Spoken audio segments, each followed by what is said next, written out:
বাংলাদেশ জামাতে ইসলামীর কেন্দ্রীয় নির্বাহী সদস্য ও ঢাকা মহানগরী উত্তরের আমির মোহাম্মদ সেলিম উদ্দিন বলেছেন, আগামী সরকার কোন চাচা বসেন আমরা দেখব। রাজনীতিকে ব্যবসা বানিয়ে পকেট গরম করার সুযোগ কেউ আর বাংলার জমিনে পাবে না। তিনি বলেন, বাংলাদেশের শ্রমিকের বেতন 30 থেকে 50,000 1 লাখ টাকা করতে হবে।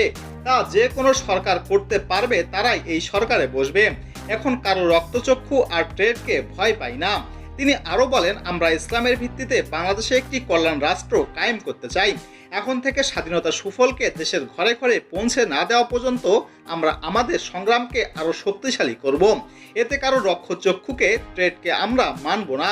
আমরা এক আল্লাহ ছাড়া আর কাউকে ভয় পাই না।